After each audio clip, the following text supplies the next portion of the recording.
Oke. Bismillah. Bismillahirrahmanirrahim. Assalamualaikum warahmatullahi wabarakatuh. Perkenalkan, nama saya Khairin Rumar dengan NIM D0224323. Kali ini saya akan mempresentasikan JPG, yaitu Joint Photographics Expert Group atau Joint Photographic Group. Nah, apa itu JPG atau Joint Photographic Expert Group? Nah, JPG itu adalah salah satu format gambar yang paling awal muncul. Format JPG mulai dikenal sekitar tahun 1990-an yang lalu dan menjadi format gambar paling umum di seluruh dunia, terutama di kalangan fotografer profesional. Tujuannya adalah untuk memungkinkan penyimpanan gambar yang lebih efisien, terutama jika gambar tersebut tidak memerlukan resolusi gambar yang sangat tinggi. Format ini dinilai peran penting sebagai format gambar yang ringan dan mudah digunakan di berbagai perangkat. Nah, apa saja alat mengapa JPG menjadi format yang paling umum dan paling terkenal di seluruh dunia? Artinya paling populer. Nah, yang pertama itu kompresi yang efisien. JPG sangat efisien dalam mengompresi gambar sehingga memungkinkan pengguna menyimpan gambar dengan ukuran file yang lebih kecil, ya, yang sangat penting dalam menjaga ruang penyimpanan di perangkat atau saat mengunggah file ke internet. Kompresi ini dilakukan dengan metode lossy compression yang memungkinkan beberapa detail gambar dihapus untuk mengurangi ukuran file. Nah, yang kedua itu cocok untuk foto berwarna kompleks, ya. Nah, format JPG, kompresi JPG sangat efektif dalam menangani variasi warna dan detail yang rumit, seperti foto lanskap atau potret. Nah, jadi format JPG sangat cocok untuk gambar atau foto dengan warna yang kompleks, ya. Kompresi JPG sangat efektif dalam menangani variasi warna dan detail yang rumit. Nah, yang ketiga itu dukungan universal. Jadi JPG itu menjadi format default di hampir semua perangkat, di hampir seluruh perangkat. Jadi sebagian besar perangkat itu sudah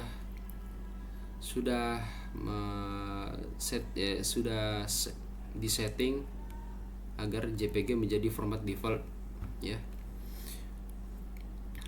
Yang keempat itu adalah cepat diakses dan dikirim. Jadi proses mengirim atau mengunduh lebih cepat karena ukurannya yang kecil telah melalui tahap kompresi.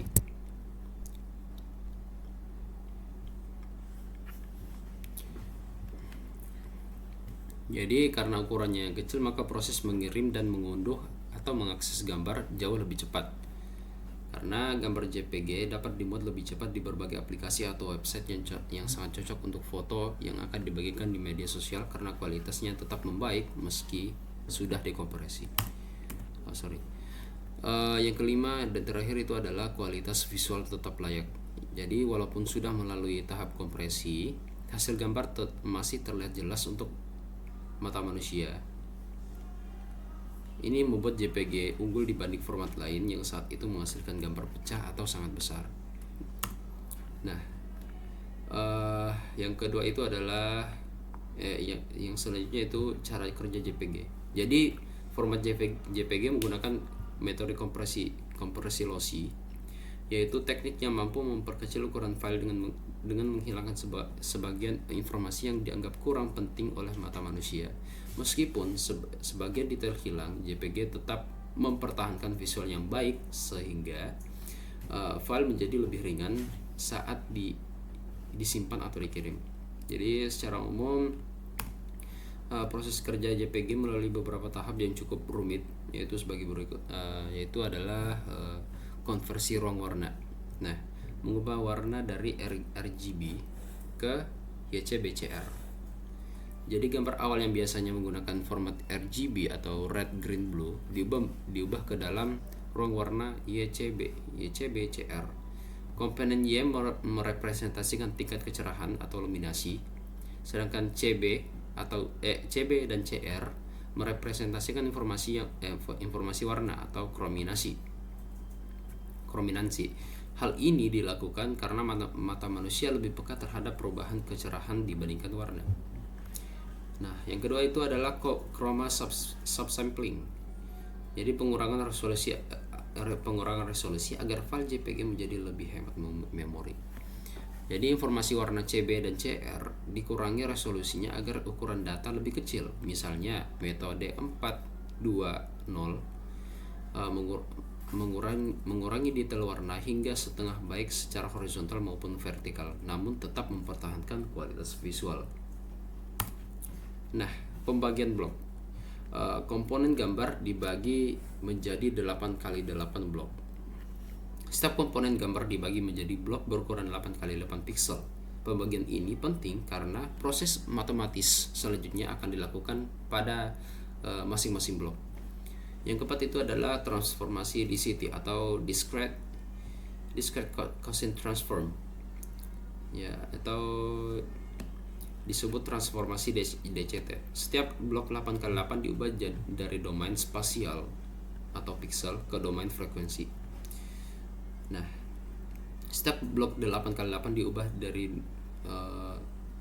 dari domain spasial pixel ke domain frekuensi. Jadi hasil transformasi ini berupa koefisien yang menunjukkan seberapa besar kontribusi frekuensi rendah maupun tinggi dalam membentuk gambar. Frekuensi rendah menyimpan informasi penting seperti warna dan bentuk utama, sedangkan frekuensi tinggi menyimpan detail halus. Selanjutnya adalah kuantisasi. Jadi koefisien hasil DCT dibagi dengan matriks kuantisasi tertentu lalu dibulatkan. Koefisien hasil DCT dibagi dengan matriks kuantitasi. Pada tahap inilah sebagian detail gambar hilang, terutama detail frekuensi tinggi yang dianggap kurang penting. Sebagian besar nilai kuantisasi, semakin kecil ukuran file, tetapi kualitas visual dapat menurun. Nah, terakhir adalah pengkodean entropi. Setelah kuantisasi sebagian besar koefisien menjadi 0. Jadi data ini kemudian diurutkan dengan pola zigzag dan dikompresi menggunakan metode run length encoding serta pengkodean Huffman, ya. Tahap ini bertujuan memadatkan data agar file semakin efisien. Kelebihan dan kekurangan JPG. Nah, kita bahas kelebihannya, itu adalah ukuran file yang kecil, kedua mendukung banyak warna, hampir seluruh perangkat memakai format JPG, proses lebih cepat, fleksibel dalam pengaturan kualitas. Nah, kita bahas yang pertama dulu. Ukuran file yang lebih kecil karena menggunakan kompresi lossy yang efisien. Nah, mendukung banyak warna.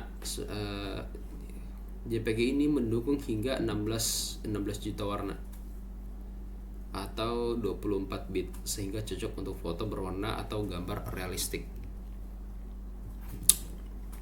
Nah, ketiga itu adalah didukung hampir semua perangkat. Jadi aplikasi dan platform menjadikannya format universal. Proses lebih cepat. Jadi proses penyimpanan dan pemuatan atau seperti pengiriman foto yang berformat JPG itu jauh lebih cepat karena ukuran filenya itu relatif kecil. Fleksibel dalam pengaturan kualitas. Nah, JPG ini dapat memilih antara kualitas tinggi. Kita dapat memilih antara kualitas tinggi, ukuran lebih besar, atau kualitas rendah. Nah, kalau kekurangannya itu lemah terhadap recompression. Jadi akan terjadi penurunan kualitas gambar setiap kali disimpan ulang. Jadi atau recompression. Jadi kalau kita melakukan recompression itu, foto dengan format JPG tersebut akan kualitasnya akan menurun. Nah, tidak mendukung transparasi sehingga kurang cocok untuk logo atau desain dengan latar belakang transparan. Itulah mengapa format yang dipakai untuk mendesain sesuatu itu bukan format JPG karena kurang cocok. Ketiga, itu tidak cocok pada gambar dengan teks. Jadi jadi gambar yang ada teksnya, ya gambar yang memiliki teks itu tidak cocok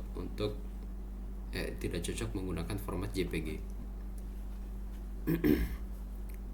Garis tajam atau grafik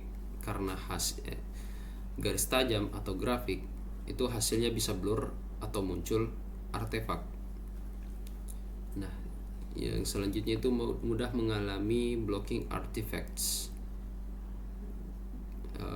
Yang kelima itu tidak ideal sebagai format penyimpanan utama untuk pengeditan berulang karena kualitas terus menurun.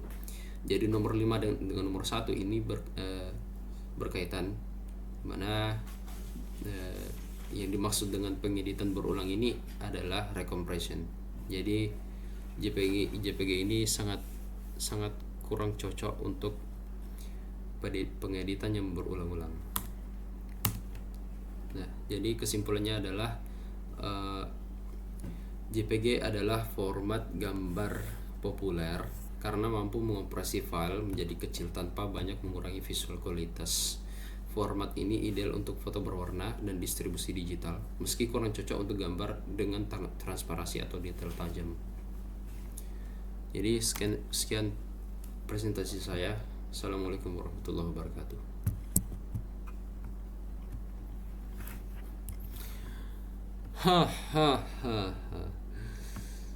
Okay, bro.